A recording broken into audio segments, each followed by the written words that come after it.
Se dice en el campo de la filosofía esotérica que la realidad, la verdad, el principio único de lo cual todo emerge es un estado unitario, un estado integrado, un estado en la plenitud de su potencial donde no hay fragmentación, dualidad, conflicto. Es un estado pleno de totalidad. No hay ningún asomo de distinción o diferenciación. Todo está ahí contenido en estado perfectamente potencial. No hay ninguna mezcla o contradicción. Se nos dice que ese es el origen de todo, el origen del universo. Es un estado que se denomina de superintegración, un principio absoluto, ¿no es cierto? Y en este pensamiento de Krishnamurti dice, la meditación es la liberación total de la energía. Eso es todo lo que dice este pensamiento. Lo vamos a proyectar. Es uno de los pensamientos breves de este libro, Meditaciones de Krishnamurti. Eh, es más complicado a examinar cuando hay tan poco elemento. Tenemos la palabra meditación, liberación total y energía, ¿cierto? Y meditación es ese estado donde no hay ya actividad desde un centro separado, desde un centro fragmentado. Puede que en el origen de la observación los contenidos del pensamiento sigan funcionando, pero se están siendo ya revelados, se están revelando a la luz de la percepción. En el estado meditativo ya eh, consumado espiritualmente, y hay una depuración o transformación, una regeneración mental, ya hay una liberación total. ¿De qué? Del pasado, de los patrones condicionados de la memoria, de las estructuras del apego, ¿no es cierto? De lo que me da seguridad, satisfacción, surge el apego. Me aferro psicológicamente. Del apego surge el miedo de perder, los celos y el odio, la aversión, el resentimiento. Y toda esa estructura de sufrimiento en la cual vivimos los seres humanos en general, es un tremendo desgaste de energía, un modo de energía condicionada, fragmentada, diferenciada y autocentrada. Entonces todas nuestras fuerzas vitales se gastan, se dispersan en la actividad de la mente, de las emociones.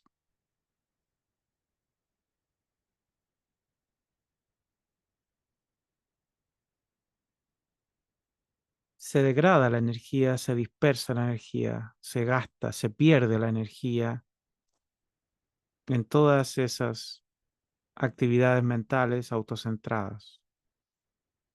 que parece ser, como dice la filosofía esotérica, una etapa de la evolución humana, una etapa del desarrollo mental. Krishnamurti plantea que desde ese condicionamiento puede surgir, puede surgir la transformación, el autoconocimiento, la autoobservación o la observación, como decía él, sin opción, que conduce a la transformación de los contenidos de la conciencia.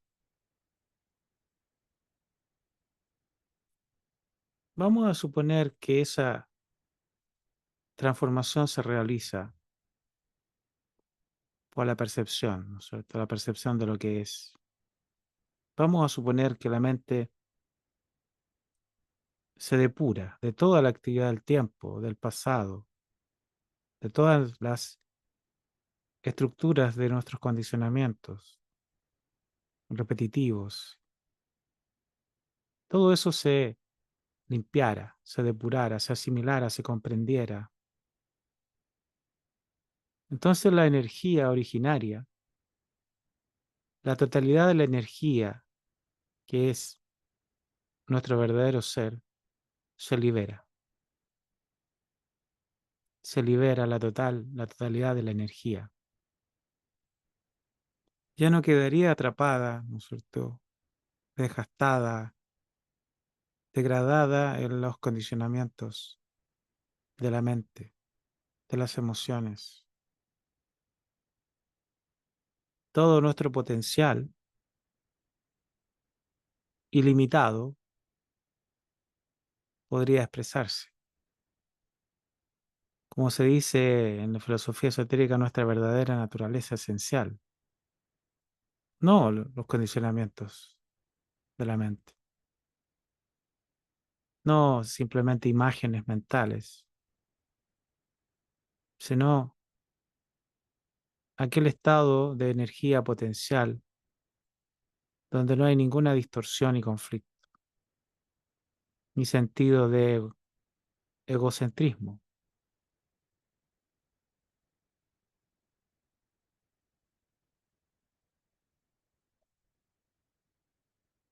Entonces, otro modo de ver,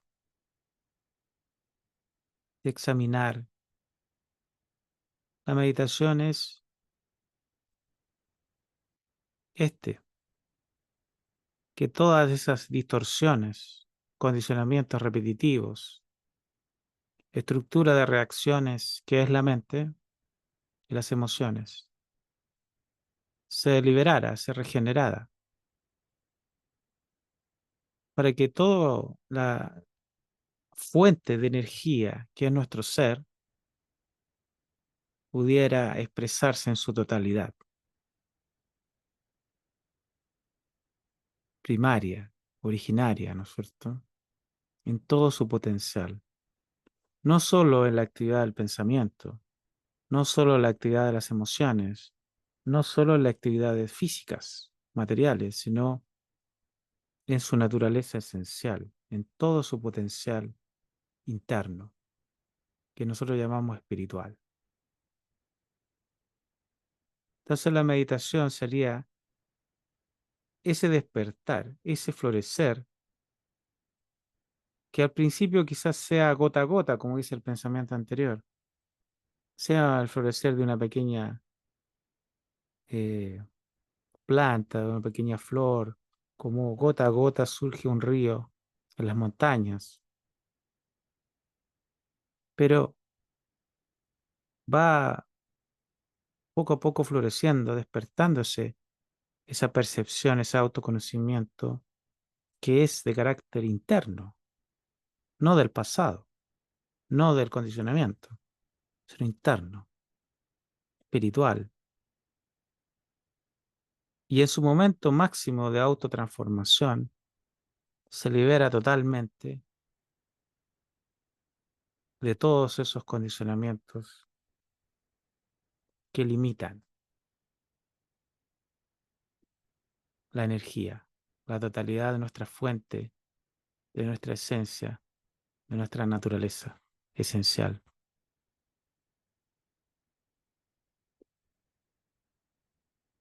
En el fondo, estamos desgastándonos.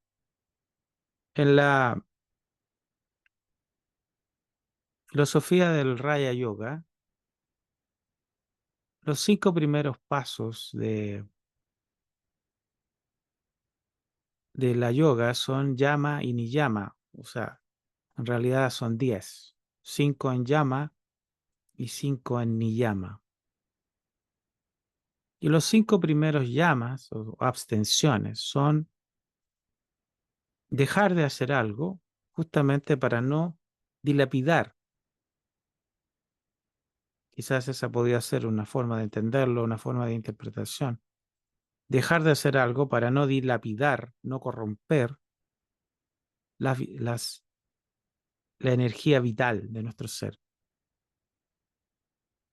Por ejemplo, la primera llama es no causar sufrimiento a los demás.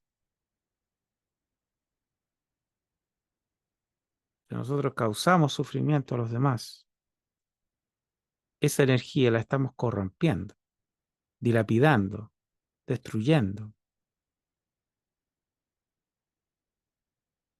Entonces, las primeras 5 prácticas son abstenciones, dejar de hacer algo que estamos haciendo y que por lo tanto estamos desvirtuando, degradando, corrompiendo nuestra energía fundamental, esencial. Entonces, la primera parte preliminar de la yoga es dejar de hacer algo, dejar de hacer cosas que son perjudiciales, que degradan nuestra energía vital, nuestra esencia. Y las otras 5 que vienen, que son los niyamas, son para hacer algo, o sea, que esa energía se manifieste de determinada manera.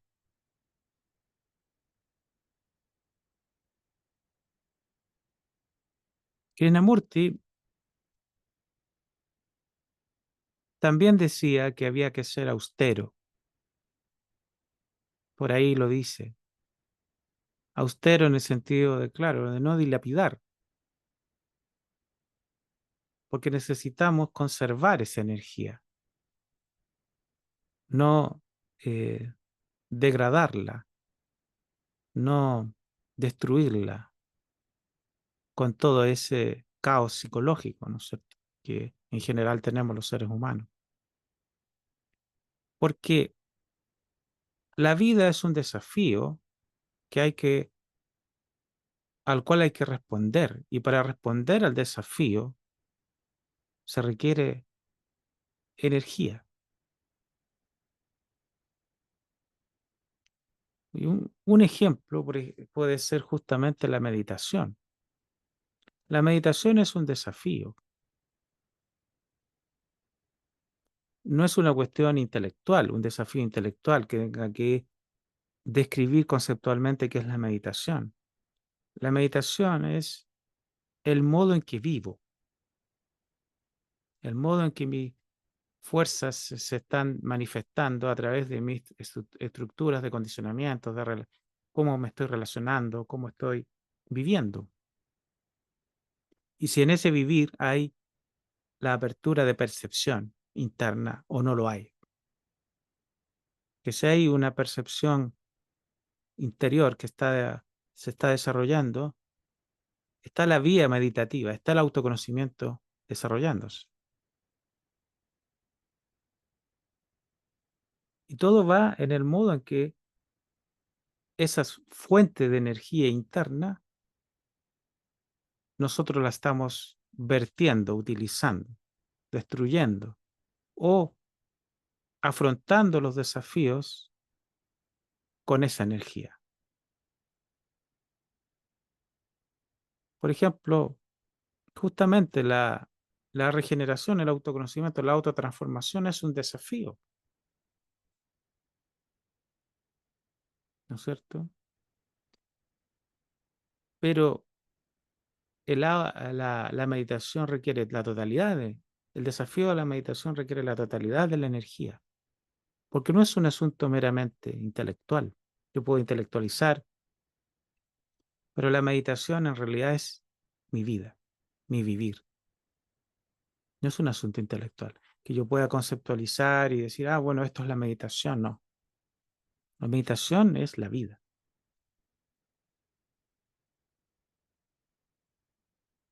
Entonces, la meditación es el modo en que estamos canalizando, vertiendo, utilizando esas fuerzas vitales, esas energías. Y en el conocimiento propio, en la autoobservación o en la observación sin opción, la meditación implica que esa energía comienza, por decirlo así, a recuperarse, a transformarse, a realinearse en la percepción interna y no ya en los condicionamientos, ¿no es cierto? En las contradicciones, en los complejos psicológicos, en toda la estructura egocéntrica que dispersa esa energía, destruye esa energía, ¿no es cierto? Así que se requiere, por decirlo así, una autotransformación de todas las estructuras de nuestro condicionamiento psicológico. Y esto está implicado en la meditación.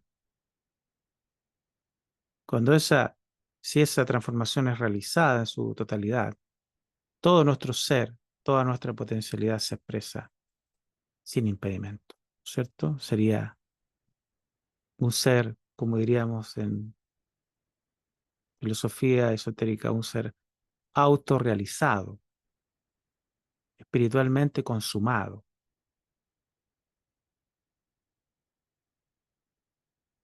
Así que es como cuando se dice un nuevo ser, un nuevo nacimiento, ¿no? Como se dice un nacimiento en el espíritu, ¿verdad?